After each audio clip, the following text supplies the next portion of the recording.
sodaa rabbi irra akka tasa mixii lafatti hin ajjeefneef qubaan lafarra deema jedhe. Namni waa hatee isa jedheen namichi. Namni nama duratti gaarii ta'e erga namarraa gore sodaa rabbi hin qabne akka waan nama saalfatee rabbi irraa saalfatuu dhabeeti. Yoo mana keessallee huccuu dhiitu, yoo waa dalaydu, uffata iyyuu ofirraa hin baastu, uffata silaa namni dalagaan mana keessatti hojjetu hin godhattu. Bari yoo ati hin jirrellee allaattii mukarra jirtu saalfadhee huccuu sattaradhe jette.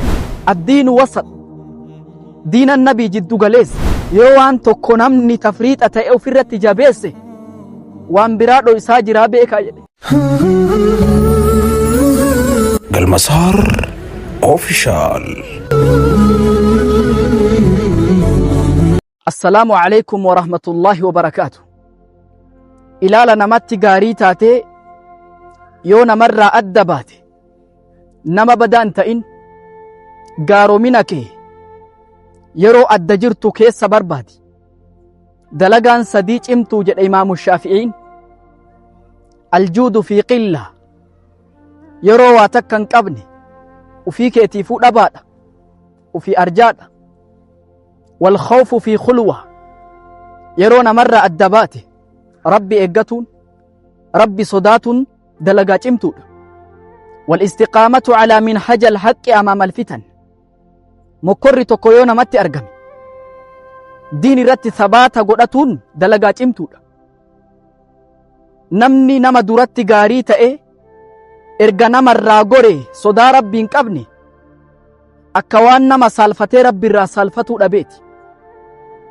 Dargaggeessa tokkotu intala wahii fuudhee manatti galfate. Intala tanarraa gandi hammeenyan isii dubbatan.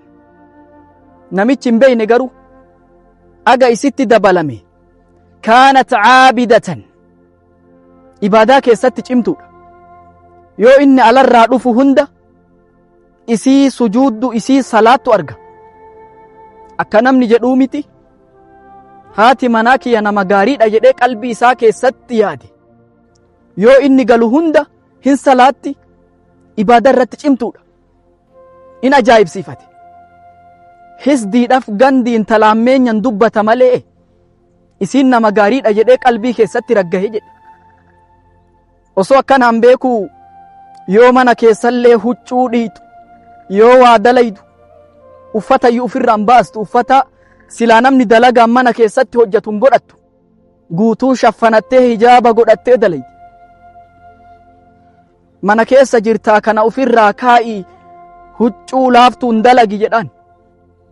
Bari yoo ati hin jirrellee allaattii mukarra jirtu saalfadhee huccuu sattaradhe jetteen. Mana keessa jirtaa allaattiin ajnabii miti, maal irraa saalfattaa miti. Allaattii ari'ee yeroo hunda allaattii masaalfadhi jetteen.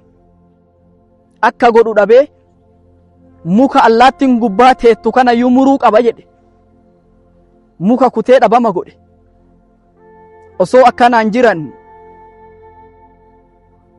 gaafa tokko osoo galuuf deemu bar haati mana keetii ganda ebeluu jirti jedhaniin. Tole jedhee yoo itti ol seenee ulaa rukutu jarri eenyuun beeyne. Yoo ulaa duraa banan haati mana isaa ka allaattii saalfadhe jettu sun huccuu butaantii muraasa wahiitiin dhiira jidduu teetti jedhe.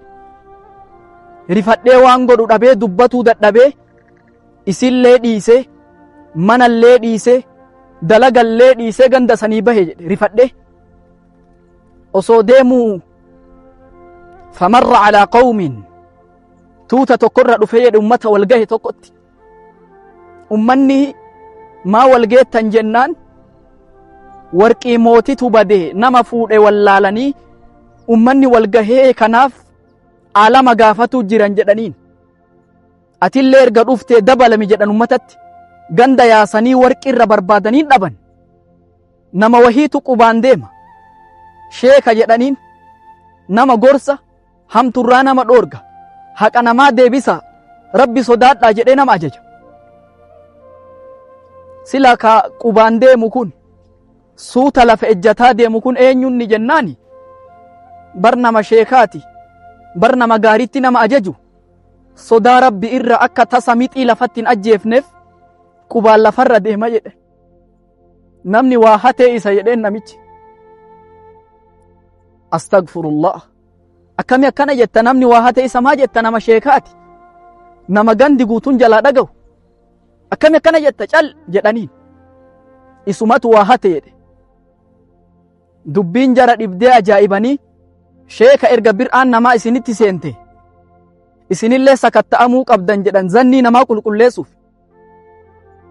Sheeka yoo huccuu isaa akkanatti bitaa mirga qabanii ilaalan warqiin dhabamte isa jala jirti. Ummanni guutuun rifatee nama sheekaa nama gaariitti nu ajaju, nama hamturraa nu dhoorgu akkamitti warqii hatee jedhan ummanni fudhatuu dide ajaa'ibanii. Abuu ati akkamitti beeyte jedhaniin. Akkamitti beeytee jedhanii gaafatan.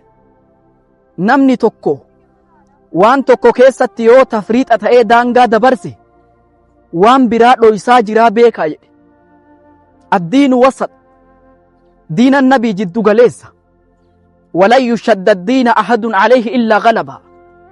Namni tokko ofirratti jabeessee wanni sun isa injifatu malee na fedhe rasuulli. Addiinu buniyat ala taysiiri la tacsiir. Laafina irratti ijaaramte. Yoo waan tokko namni tafriixa ta'e ofirratti jabeesse waan biraa dhoysaa jiraa beekaa jedhe. Wassalaamu alaykum wa rahmatullahi wa barakaatuh.